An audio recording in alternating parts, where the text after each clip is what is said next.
welcome to Kindred Women. I have with me Kimmy Wood, and we are going to talk a little bit about mission trip. Yes. And so she's going to go ahead and introduce herself for a second, and we'll get into it. Hey, so I am Kimmy Wood. I have been a wife for 9 years, and I have 4 littles, 3 boys and 1 girl. Yes, So it's kind of my own little mission field. Yeah. When's your anniversary? In October. Okay, mine's in I was like, wait a second, I know my anniversary in June. So Okay. we're celebrating our 9th year. Nice. So, yeah. Cool. What day? June 19th.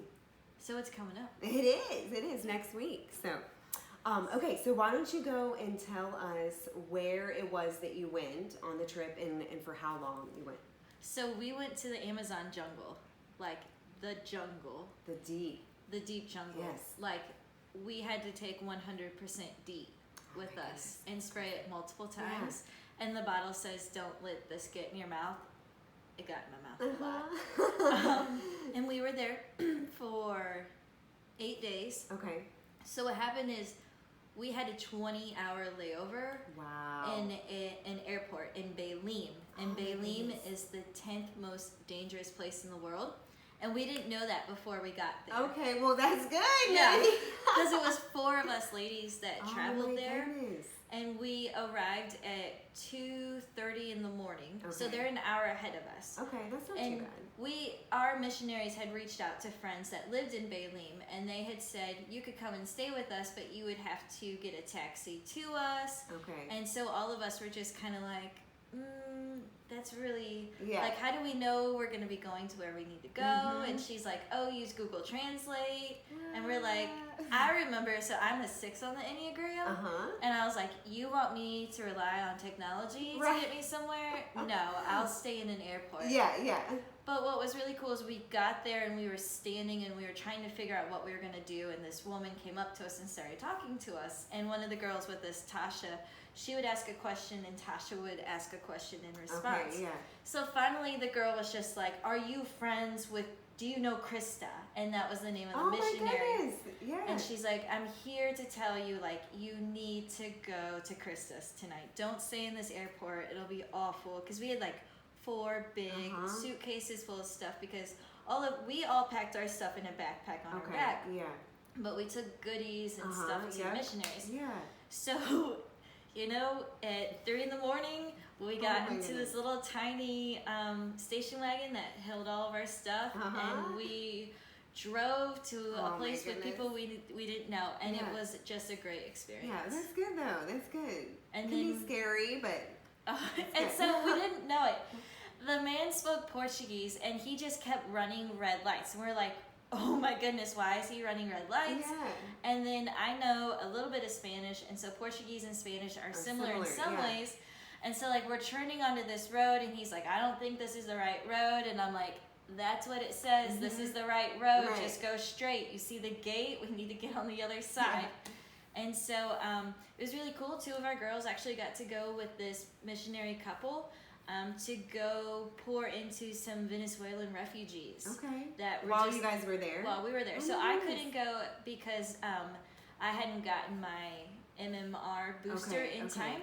And so measles, there was an outbreak. Okay. And so just for protection of Yeah, myself yeah. and Phoebe and Mila and any of the Indians, I couldn't go. But that was okay because I had some one-on-one time. And so Megan and Tasha got to go Okay. and pour into them and just get to see what Krista and then her husband's name is Kyle are doing in the city. Yeah. And they had said to us when we were walking in the 10th most dangerous place Oh my goodness. that it's not a matter of if, it's a matter of when. And just, you just trust the Lord every day. Yeah, wow. But yeah. So then we got Crazy. so then we rode back to the airport at like 8 o'clock that night. Okay. And then we flew into Macapá at midnight to meet Jason. And then we hit the road. It was a 5-hour drive. Okay. Dirt road for 4, and then paved road for 1. Okay.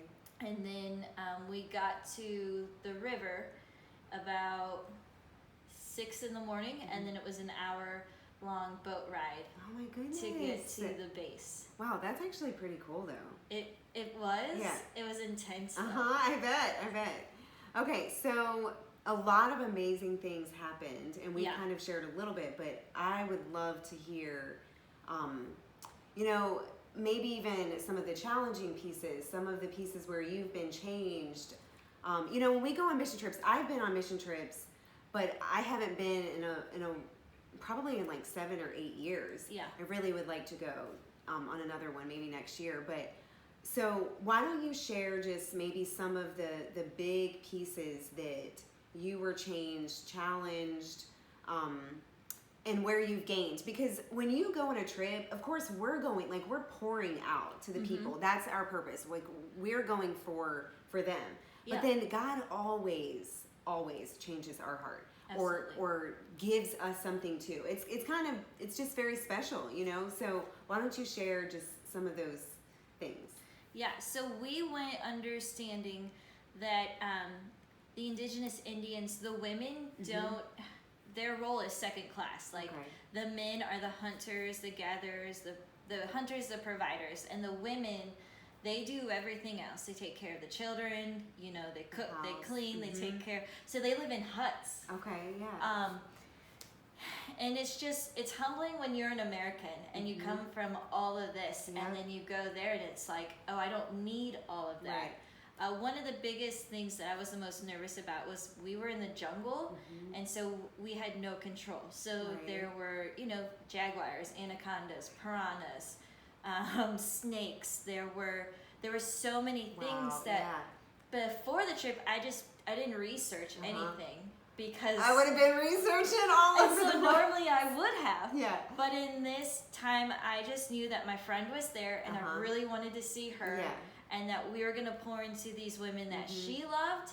And so I knew that if she loved them, that they were pretty special people. For her to leave America, because she and her husband are actually from Brazil. So Jason is a 3rd generation missionary, and she is a 4th generation missionary. That's so crazy. That's awesome. And it's what just a legacy. Right? That's awesome. So when we took that hour boat ride, I'm like clenching, white knuckled, holding onto my stuff, because our stuff was so heavy. The boat had gone down some too, and it's a small boat, and so like we're going and we pull in, and we are greeted by the most beautiful blonde hair, blue-eyed 2-year-old little girl holding a chickie in one hand and her thumb in her mouth.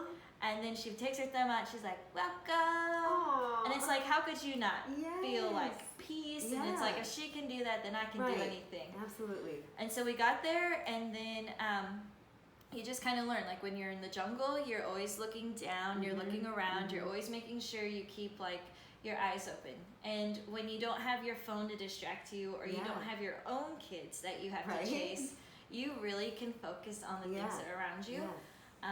So I was nervous about that, and then we all had to take malaria medicine, and so I was a little bit nervous about getting malaria.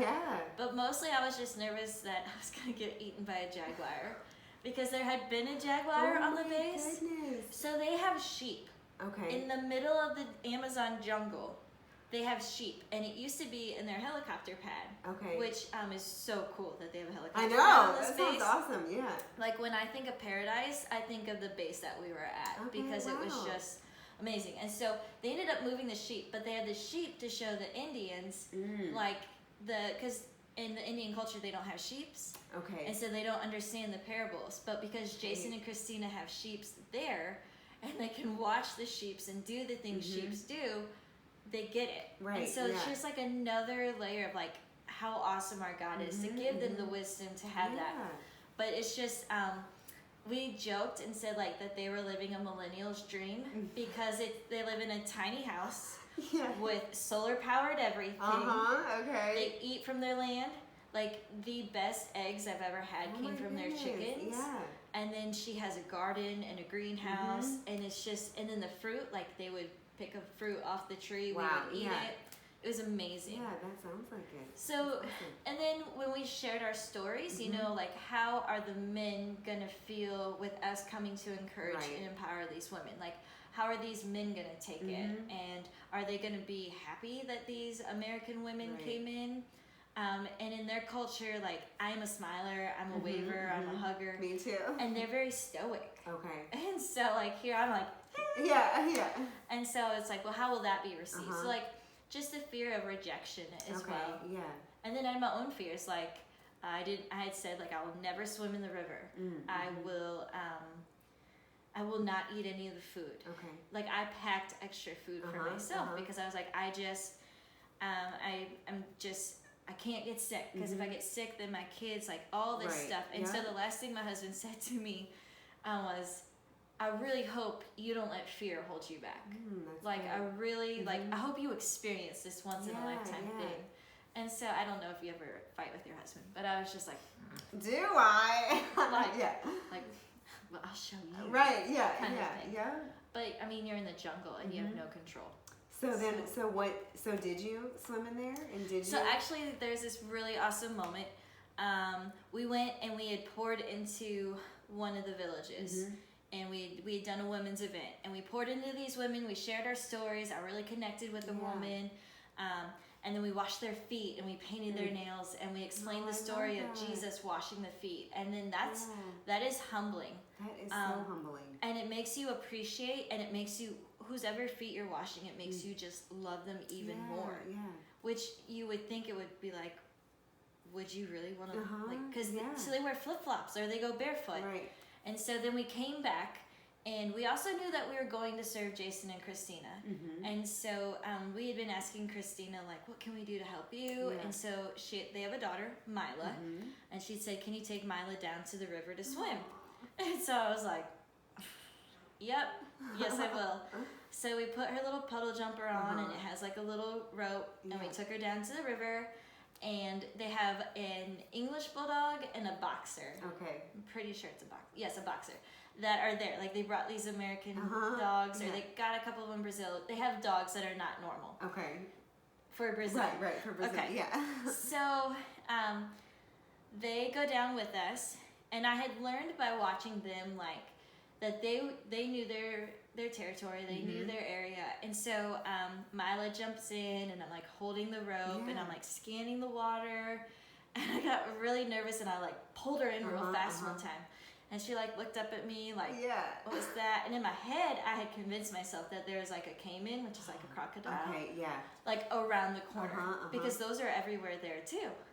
So I'm with you, girl. I'll be grabbing that string too. So like I pulled her in, Yeah. and then the dogs like cocked their head at me like, what's wrong with this girl? And so then like she went back out and she swam, and I was just constantly scanning, and like, I mean, the sounds that you hear there, it's amazing. But I was so focused on fear. Right. So then Christina came down, and so I gave her the rope, and I was like, I'll be right back. I need to go to the restroom or something. I wanted to put more bug spray on. Okay. So then I came back down, and Stacia had come down, and Tasha had come down. And so at this point, I had walked out to like where their steps were into the river. And so like I put my feet in, because it's really hot and humid there. Yeah. And so Mila had come up, and she was like, will you throw me in? And I was like, sure. So I threw her in, and she'd come up. And then they have like these poles, and she's like, will you put me on top here? I'm going to jump. And I looked at Christina, and I'm like, can she do that? She's like, yeah, she can do that. And I remember thinking like, gosh, I wish Phoebe, my daughter, could be this fearless. And I prayed like, Lord, please, let Phoebe be fearless. Don't let Phoebe have the spirit of fear.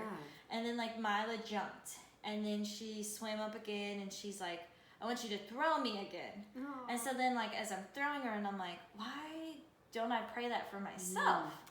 So she comes up, and she like puts her little hand up, and she's like, will you jump with me? And it was like in that moment, Holy Spirit said to me, will you jump? Will you abandon all your fears? Jump in this water. Go, just release it. And I looked at Christina, and I was like, I have an open sore. Will I be okay if I jump in? And she just laughed at me, and she's like, you'll be fine. And so I grabbed Mila's hand and I just jumped in the river. That's awesome. And you hear stories about baptism where like you go in and you come up another person, but like I came up a new person. Like I came up and like the fear had been broken off me, and just things that I thought I couldn't ever let go of, you know, were released. And then that night, we had this really powerful night in our guest hut. So I used to be deathly afraid of cockroaches. Like they terrified me. They would make me break out in a sweat. And I don't know where it came from. I don't know how, but it just was something that plagued me. And I never thought I would have to worry about cockroaches in the jungle. Just, you know, jaguars, cockroaches. And we hadn't seen them. We hadn't seen them there the whole time. And so this day, you know, that bold step of faith, I had walked in the night before I broke my bug net to grab a clothespin, and like this guy just, and I'm like, oh, are you kidding me? So like I killed it, and then I come back into the hut that night, and I was really upset, and I don't remember what I was upset about, but I was just mad, and all the girls knew I was mad. And literally there were like cockroaches everywhere. Oh my goodness. And so the girls kept trying to get me to open up, and I was like, I just don't want to talk about it. I took a shower, I went to put my clothes on. There was one that had like crawled on my clothes. And so then in my head, I'm thinking, oh my gosh, there's gonna be one of these in my suitcases, and I'm gonna take this home, and it's gonna infiltrate my house, and I'm gonna bring cockroaches home to my family, and then we're gonna have to get a new house. Like it just spiralized.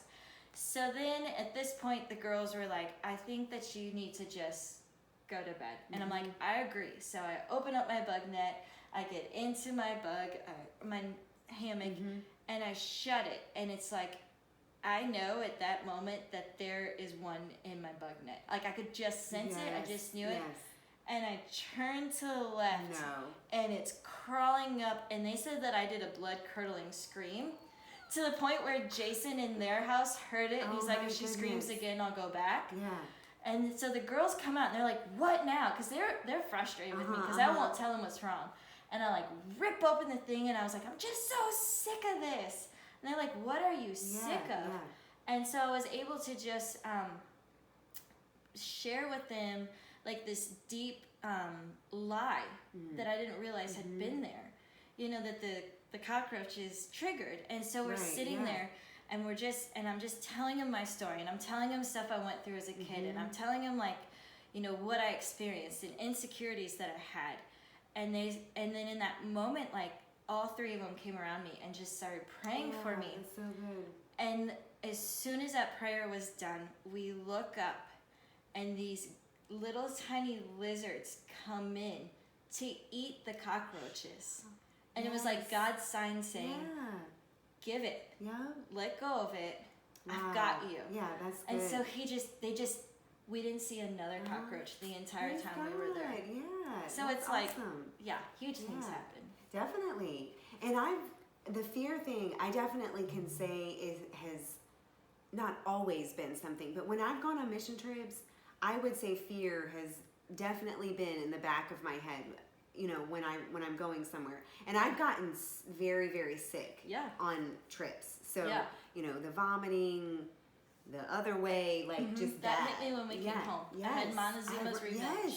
Well, I might have had that too. I don't even know if that's what it's called, but you know, I mean, so now like I remember that, and so when I've gone even after that, it was like, am I gonna get that sick again? You know, do I need to like make sure I'm not drinking the water? Like all these different things, and you can just start welling up, and everything becomes this spirit of fear. Absolutely. And even today, I love that we're even talking about this, because I had to talk to the kids today about, they were talking about being scared of the dark and in the room, and you know, I just had to explain to them, like, we have the power to get rid of that spirit of fear. Absolutely. And so I love that you came, you know, that you did just jump in. That's awesome. I love that story. So what's funny is coming back home, I was so sick. I had to go to the doctor. I had to get a shot. And then I was still super sick that we ended up jokingly naming my parasite. We named him Frank. And we're like, Frank, you're not going to win. And the kids are like, who's Frank? And I'm like, Mommy's parasite. And they're like, Frank, you're not going to win. And so my husband, like, one of the times I'm like over the toilet puking, and he's like, would you go back to Brazil? And the old Kimmy would have been like, I'm never going anywhere again. And I remember coming up and wiping my face off, and I'm like, let's go tomorrow. Yeah. And he's like, and like I had like a psychedelic reaction to the Malarone. Yeah. And he's like, would you take that medicine again? And I was like, yep. And he's like, wow, you would do all of this again? And it's like, yeah, those women there, and just when you're in the jungle and you have no control, you feel so much closer to God. Yeah. And you hunger that lifestyle. Yeah. Like they had shared like how different it is to go there and come back. Like we didn't have cell phone service. Okay. We had a GPS phone. That's how like we communicated. And so when we went to the village, they drew on our arms, and I had told Richard like, hey, I got 2 tattoos while I was here. And he was like, what? Are they real? Yeah. And I said to him, well, you told me not to let fear rule me. And then like the text messages stopped. Like I just stopped responding. And so he's like, are you joking me? Yeah. And so like 24 hours later is when I said they're just they had like a nut that it had come from, and I was like, but I'm getting these permanently done. Yeah. And so he was like, okay. That's awesome. That was one of the questions I was going to ask you though, about would you go on another trip? Absolutely, yes. I have tried to like figure out when I could go again, and I think I would probably go. Yes, if they called me tomorrow and said, we need you, come, I would say, okay, and I would do what I could to get there. Yeah, so how did you know that God was calling you to come on this trip? So that's the funny thing. I was just having a conversation with Megan Brusicki, and in our conversation, she had said, would you be interested in going to Brazil? We have a missionary, Christina, there, and I knew Christina from years ago. Okay. So I was like, heck yeah, I'd love to go see my friend. But then I was just like, well, I have 4 kids. I stay home. I take care of them. I need Richard to be okay with this. And she'd said, would you be okay with like taking the shots and doing the medicine? And I didn't really know much about it, which in a way it was like the Lord just kind of shielding me. Yes, yeah. And so I was like, yeah. And so I just casually mentioned to my husband that night, like we were on our way to church for something, and I said, hey, would you care if I went on a missions trip to Brazil? And he's like, if you could find somebody to watch the kids, I don't care where you go. Yeah. And I was like, okay. So in my head, I prayed, all right, God, I need you to provide someone. Yes, yeah. And when we walked into the church, a girl who had been watching The Voice the summer before had walked up to me, and she said, hey, I'm not going back to the campus this semester. I'll be home if you need me to watch your kids. God. And it's like, come on, thank you, Lord. Her mom was going on the trip too. Okay. So I had said to her mom, the next day was Phoebe's birthday. We were having Phoebe's birthday party. And I had pulled her to the side and said, hey, I've been invited to go to Brazil with you guys. Are you going to be using Darcy? If you're not, could I use her? Yeah. And so in December, the Lord provided a babysitter. And then this is the greatest thing about community church is we have groups. And so my group ladies rallied around me. Good. I had a mom who came 3 days, took Phoebe, took her home with her so that Darcy could work and do what she needed to do. Every single one of my group girls cooked dinner, dropped off meals. I had another girl come in at nighttime, so Darcy'd be there in the morning, and then my friend Ellie, who's like the sister that lives close, came and she would take care of them at night. And so like God just orchestrated so many things for peace. And it really does, and it makes you just know like this is what God wanted, because everything has just come together so nicely, and it's nice when I mean it doesn't always happen that way, but it is very nice, and you just are very thankful when it does. So I was nervous too. If you had talked to me the weeks before, I just had this overwhelming fear that I was gonna die on the trip. Like it was just intense. It was hardcore crazy. But what I realize now is Holy Spirit was preparing me to have that old self die off, and that a new me would come. And by having all that laid out, I didn't worry about my kids the entire time. And so because I didn't worry about my kids, I could really focus on like what God was saying to me while we were there. He was showing me like how to love on these women, how to speak to these women, and how to be quiet and still and just listen. Yeah, that's good. So like if you're a mama and you have kids, it's so easy for us to not like want to go on the mission trip. It's so easy for us to put ourselves last. But one of the greatest gifts that I can give my kids, and you could give your kids, is go on that mission trip. Because when you get poured into and you get filled, you can turn around and love your husband and your kids so much differently that like they have said numerous times, like, you went one way and you've come home a different person. Wow, that's good. And so it's like, because I submitted to God. And that spirit of fear that is gone. I mean, that's just one piece of the story, you know, of all the amazing things that you experienced while you were there. But when the spirit of fear can be so strong, you know, and when that is gone, you are a new person, and you can live just a little bit higher and just more free, you know, and lighter. So what would you say was the most fun piece of the trip? You know, the most fun was having 0 distractions. The most fun was being able to like, so we would have we had 2 days where we were just at the base, and it was like paradise. And so it was so nice to just put my phone down and walk and look. And then another thing was at nighttime, we would sit and we would talk. And we would just share stories. And the last night that we were in a village, we were at the roadside village, about 5 hours outside of Macapa.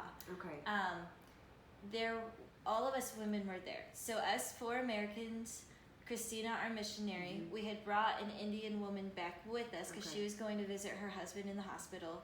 And then we had about 4 Portuguese ladies that were missionaries from Brazil. And then we had another missionary. So it was just full of women. 2 women are cooking.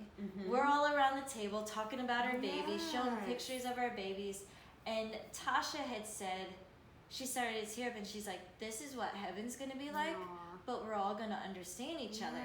And so she had said that in English, and then there is another older lady, she had told me she'd be my Brazilian mama, turned around and in Portuguese said the same exact thing that Tasha had just said. And Christina looked at her and she looked at Tasha, and then she said, you both just said the same thing. And so it was so freeing. Like, you don't, I guess we don't realize how powerful our phones are, or how distracted we can be by it. And so we all, when we came back into the town, we all were just kind of like, I didn't want my phone to come back on. And I fought it, and I fought texting people, and I fought going on social media, because it was such a sweet moment, and it was like, as soon as we got back on, we knew it was done. And even TV, you know, like, I know on the mission trips that I've been on, it's been the same. I've never been like deep anywhere. Like, I mean, I think for the most part, I've only ever slept in a hotel. I mean, it may not have been like 5-star. But still, like, I've never been that deep in. But I have experienced that same thing where you don't have the phone and you don't have all of the distractions, like you're saying. And even if you take a picture, like if you're trying to remember those memories, you still don't have everything else with it. It's basically your camera. You know what I'm saying? That's all we wanted it for. So I can see where it coming back, it's like this eye opener, you know? So actually on the GPS phone, I texted my husband and said, cancel the cable. And he responded, oh, I love you. And so Ellie had been with him because Ellie and Josh, Richard married them. They're family to us. And so she said, the minute you said that, he just got this big smile. And then because Richard has a heart to like just spread the news. He's never been on a missions trip. But from the beginning of our marriage, has always wanted to just go. And so I responded to him and I said, I finally understand what you mean. That there's something bigger out there that we're missing out on.